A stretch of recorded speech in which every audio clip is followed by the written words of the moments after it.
Alright, let's talk about Dario Argento's Opera, which is, again, a first watch for me. I'm loving that I'm finally watching Argento's movies, and for the most part, they've been extremely fantastic, or they've just been fine. And this is definitely one of his, from what I've seen, this is a fantastic horror movie. And Deep Red and Suspiria, I think, are fantastic too, and I'd say if I rank these in terms of the ones I've seen, this would be the third that I liked, that I loved. I love it, but I feel like Suspiria, I feel like is the first, and then Deep Red, and then this. And then Cat O' Nine Tails.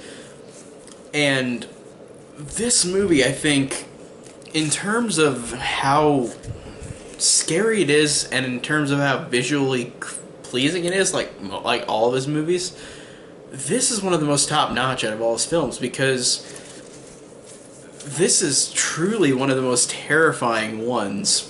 I think Suspiria has a great build up, a great tone to it, and it really is fantastic.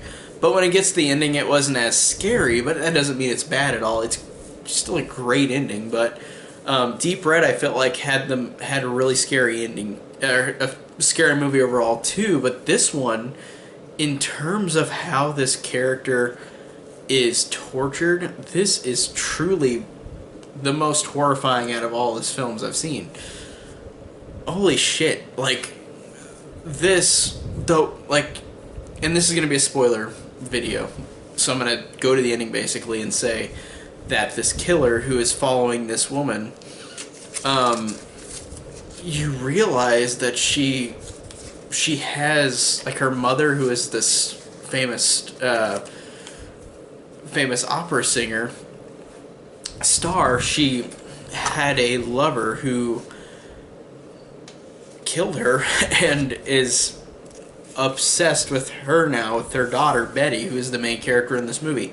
And Betty in this movie gets tortured in unimaginably horrifying ways. What the killer would do is that he'll have her tied up with pins pointed up to her eyes, so like she has like a set of pins taped to her eyes, so like she can't close her eyes, and she literally is sitting there watching somebody get murdered while she is struggling to keep her eyes open, because if she has them shut, her eyes will actually get impaled in. And that is truly one of the most scariest things about this movie. It makes that part of the movie one of the most incredibly scary and suspenseful things I've ever seen. The movie overall is good, is really great, but moments like that are incredible. It's just truly terrifying how this killer hurts and tortures this woman. It really is brutal, and it really does a good job, like all the other Argento ones that I've seen, where like the killer, you don't know who it is until the end, but the killer and its brutality, I feel like, is the most scariest in this movie. It really is legitimately one of the scariest things in any movie that I've ever seen. It's not my favorite, though, out of the three. Like, it's fantastic, though. It's one of the best horror movies I've seen. But I'd say it's still the third favorite, I think, out of all of them. Like Suspiria, then Deep Red, and then this. And then Cat O' Nine Tails. But oh my god, like, it does a great job with that, and it does a great job with building up to that twist where Betty has this nightmare, or this dream that, like, she saw her mother in a dream, and it doesn't connect to anything, but it connects to the end when you realize what happened. And it does a good job of building up her and just being so tortured and so horribly, like, almost disfigured in a way. And like but there are funny things about this movie where I think it is really silly. Like, this Betty character, literally tortured like this, the way I explained it.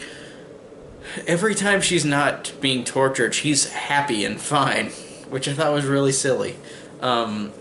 She never out of the moment when she's being terrorized is never scared, which is a weird thing. Like, I don't get that. But and the ending, whenever the killer chases her down, like down the hill.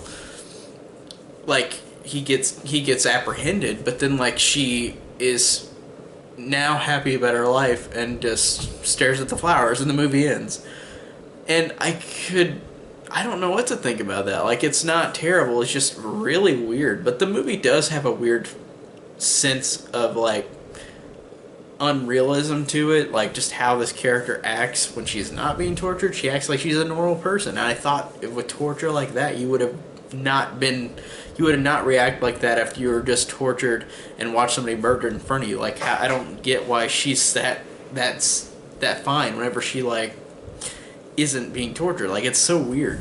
But I think it's supposed to be like outer realism. Like, it's not supposed to be real. It's supposed to be like silly. But like, I don't know. That's a weird thing with her being so fine whenever she's not being tortured. But she just saw somebody murdered, and she had pins in her eyes, like almost gonna get her like that. I don't get that. But it has some great twists in it. It has a great build up. Like I said, whenever she fights him in the room in the opera, she like he is lighting everything on fire. She's trapped. She's tied up. He burns to death, and then she goes with this guy, and then you realize that he's still alive, and he used a dummy and put it on fire, so like it looked like he was dead. But then he comes and gets her, and they run down the hill, and of course he's apprehended. But like, I like how she sedates him too. Like she acts like she's like, let's run away together. And apparently that's what the movie was gonna be at the ending. Like, they were literally gonna run away together, but that would make even less sense. Like, this person who you just tortured and killed everybody around him forever while she watched with pins in her eyes, she's gonna run away with him. I'm glad they didn't go with that ending, because that would have been weird. That would have been stupid. But even though the ending is weird to this, whenever she, like, everything's okay, and she just looks at the flowers, and that's it. But I take that over them, like, running away with each other after she was tortured for that many times. But like I said, like, it has a lot of great twists to it. I think that it is visually, again, just one of really incredibly beautiful. Every Dario Argento film I've seen so far is just incredibly beautiful. It has such a great sense of dread to it. It has some of the best, scariest torture I've ever seen in a horror movie. The killer is just unbelievably menacing and scary, and one of the scariest I've ever seen, and I think that this does a fantastic job at that. So I think that this is a fantastic horror movie, watching it for the first time, and it really blew me away. So I really, really loved Opera.